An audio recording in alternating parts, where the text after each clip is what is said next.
그 3기 신도시가 잘 되기 위해서는 뭐 아까 전에 두 가지 얘기를 했습니다. 하나가 교통이고 하나가 이제 직장, 고용입니다. 근데 지금 정부에서 뭐 몇몇 지역은 아마 직장 문제가 괜찮을 것 같아요. 뭐 제 주변의 사람들도 거기에 기업들이 가고 싶다 이런 얘기를 할 정도로 괜찮지만은 또 몇몇 지역들 오히려 기업이 가야 될 지역 같은 경우에는 기업이 전혀 생각이 없다 이런 쪽들도 얘기가 많습니다. 그래서 이제 기업 유치를 위해서 굉장히 좀 고민을 좀 해야 된다. 그래서 뭐 주변에서도 그렇고 저도 좀 생각되는 것 하나는 그 그렇습니다. 그 예를 들어서 아주 우수한 기업이 그리고 뭐 산업 선도 효과도 크고 고용 효과도 큰 기업이 뭐 특정 지역에 이사를 간다. 그러면은 그 직원들 한 반 정도는 아파트 특공으로 줘야 되는 게 아니냐. 그래서 뭐 아파트 그 멀리 이사 가는 거니까 그 직원들은 한 아파트만 좀 싸게 한 1, 20% 싸게 받아도 좀 가지 않을까 이런 생각들도 많이 해봤습니다. 그리고 몇 군데 제안도 해봤는데 그런 것 제가 이 얘기 드리는 거는 그 정도로 이제 절박하다는 겁니다.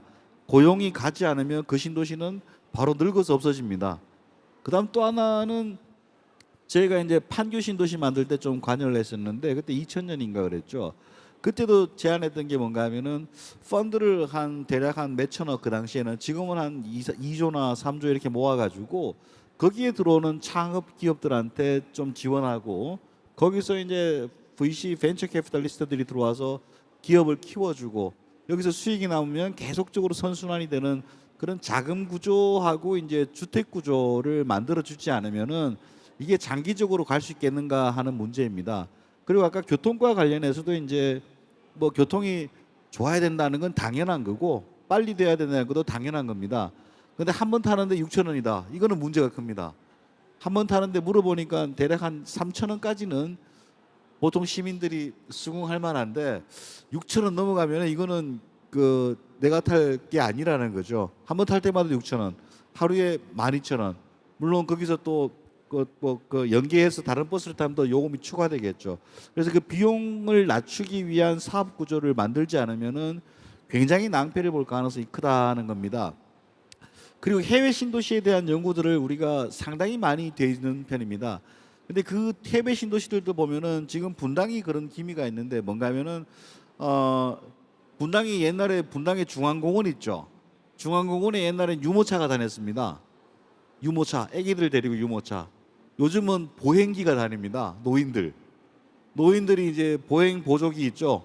그거 끌고 분당을 다닌다. 이 말은 제가 드린 말씀은 거기 사시는 분들이 갑자기 다 늙어버린다는 거예요. 끊임없이 젊은 사람이 들어갈 수 있는 구조를 만들지 않으면은 분당은 그나마 좋은 편입니다. 판교가 있기 때문에 다 늙어서 이제 노인 천국으로 바뀐다는 사례들이 세계적으로 굉장히 많습니다. 그래서 이제 뭐 자족 용지, 자족 기업 이런 것들도 중요하지만은 더 중요한 것 중에 하나는 이제 대학교란 얘기를 많이 합니다. 대학교 같은 것들이 하나 들어가면은 그 마을 도시가 계속 젊은이들이 들어와 가지고 그 유지가 되는 그런 것들이 있는데 뭐 대학교를 하라는 건 아니고 대학교가 될지 뭐가 될지 모르겠지만은 새로운 걸 발굴하셔 가지고 10년, 20년 지나도 거기는 젊은 사람들도 항상 많고 노인들도 편하게 살 수 있고 그런 이제 뭐 융합형 소셜 믹스가 잘 되는 그런 도시가 된다면은 삼기 신도시는 굉장히 좀 좋아지지 않을까. 그러면은 그쪽으로 빨아들이는 게 뭐 단순하게 기업이라든가 아파트만 빨아들이는 게 아니고 그 뭐 서울 가격 같은 걸 또 안정화 효과가 있을 겁니다. 그리고 저는 용적률에 대해서는 별로 걱정을 안 하는 게 옛날에 판교 위례 뭐 이런 신도시 할 때 제가 좀 관여를 많이 해봤는데 거기에 비해서 여기 삼기 신도시는 비는 땅이 너무 많습니다. 그리고 자족 용지라고 잡은 게 제가 보기에는 그만큼 필요 없는 땅들이 많습니다. 그래서 지금 정부에서 생각하듯이 조금 올린다고 해서 일부에서 우려하듯이 굉장히 뭐 용적률이 나빠지고 그런 건 아닌 것 같습니다. 적어도 아무리 올리더라도 뭐 삼본 평촌보다는 훨씬 쾌적한 도시가 나을 것으로 저는 뭐 예상이 됩니다. 그래서 뭐 용적률 올려서 그 공급 늘린다라든가 여기에 대해서는 별로 걱정 안 하셔도 될 것 같고 공원 문제 같은 경우도 지금 현재 공원이 너무 많이 되어 있습니다. 삼기 신도시를 자세히 보시면요. 신도시가 작게 많이 들어가 있는데 거기서 5분만 걸어가면 다 그린벨트입니다. 근데 그 안에도 또 공원을 30% 이상씩 확보하고 있어가지고 사실 이게 낭비가 아니냐는 얘기까지 하고 있습니다. 그 도쿄 근처에 고호쿠 뉴타운이라고 하는 데는 공원 면적이 5%밖에 안 됩니다. 근데 세계적인 그 그린 뭐 도시라고 하고 있습니다.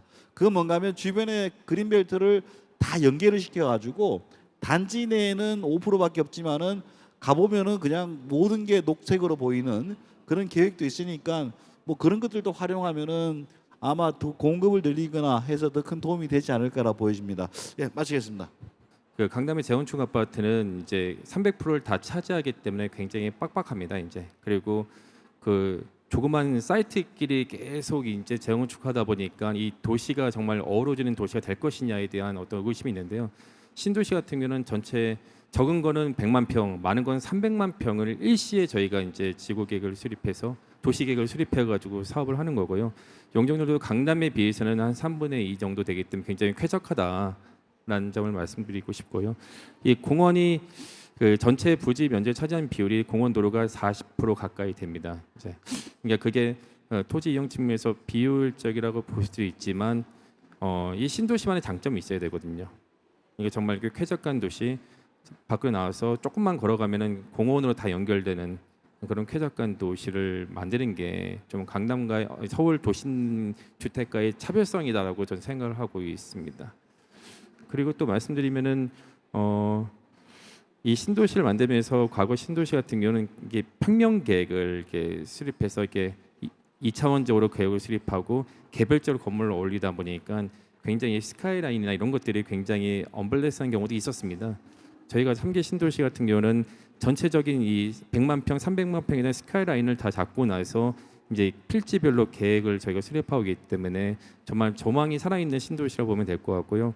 한번 저희가 나중에 홈페이지나 저희 국토부 보도자를 보시면 알겠지만 정말 기가 막히게 5개 신도시 가운데 다 하천이 흐르고 있습니다. 이제 이 수변 공간을 활용해서 저희가 저희가 도시 계획을 수립하고 있고요. 서울도 이게 한강변에 있는 아파트의 어떤 조망권이나 이런 것들이 굉장히 좋듯이 이 신도시도 한강 정도는 아니지만 굉장히 물이 많이 흐르는 하천이 가운데 있기 때문에 하천을 중심으로 저희가 수변 도시를 잘 만들겠다라는 점을 좀 말씀드리겠습니다. 그 분당 일산만 해도 굉장히 좋은 신도시거든요. 근데 3기 신도시는 그거보다 더 좋게 한다라고 하는데 저는 뭐 좋아지는 건 좋지만은 좋게 한다는 건 보통 돈이 더 많이 들어요. 그 원가가 그만큼 더 올라가는 거기 때문에 저는 한 1기 신도시나 2기 신도시 정도 중간 정도 수준 하시고 3기 신도시는 가격을 더 낮춰주면은 가격 안정화 효과가 훨씬 크지 않느냐 그런 생각이 하나 들고 지금 이제 수변 공간 뭐 천변 하천 이런 거 얘기하셨는데 그거는 정말 엄청난 매력이 될 겁니다. 최근에 우리나라의 그 양재천이라든가 이런 천변들 있잖아요. 그 분당의 탄천이라든가 그런 천들을 보게 되면은 여러분들 우리나라 거로만 생각하시는데 그게 지금 동남아에 다 수출되고 있습니다. 선진국에도 수출되고 있습니다. 그게. 그래서 우리가 이제 그런 것들을 또 하나 새로운 모델을 만들어 가지고 지역 주민들이 이제 좋아하는 모델일 수도 있겠지만은 주변에 이제 해외까지 우리나라를 알리는 뭐 그런 기회도 되고 있고 그런 것들을 아마 LH나 이쪽 뭐 수자원공사는 하고 있거든요. 하면은 나중에 이게 하나의 산업화돼서 더 나갈 수 있는 여지도 있지 않겠냐 이런 생각 듭니다. 그리고 뭐 이걸 만드는데 여러 가지가 있겠지만은 저희들이 옛날부터 고민했던 거는 학원가를 한번 만들어 보면 어떠냐. 뭐 그런 얘기도 합니다. 우리가 움직이는 게 교통하고 교육 두 가지거든요. 여기 계신 남성분들은 사실 다 헛방입니다. 여러분 직장은 아무도 고려 안 해줍니다. 오로지 교통하고 이제 애기 학군인데 학군을 좀 획기적으로 끌어올리는 방안이 뭐가 있냐.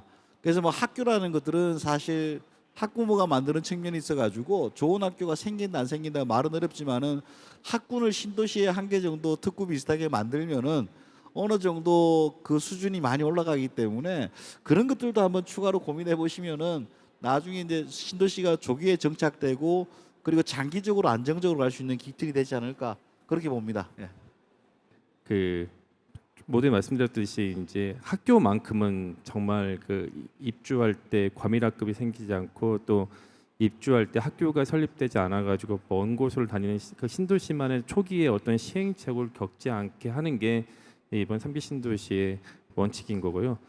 뭐 학원은 뭐 자생적으로 이제 생기는 거기 때문에 좋은 그 학교 분위기를 만드는 게 필요하다. 그리고 기존에 이제 저희도 LH한테 계속 주문하는 게 뭐냐면 그 신도시에 보면은 뭐 세종에 살고 있는 저희 신도시도 잘 만들었지만 이 아파트 단지 옆에 여러 가지 공원들이 있습니다. 근데 그 공원들이 보면은 볼 게 없고 즐길 게 없고 그냥 그저 그런 공원인데 정말 이 어린이들이 거기서 놀 수 있는 특화된 공원을 만드는 게 중요하다.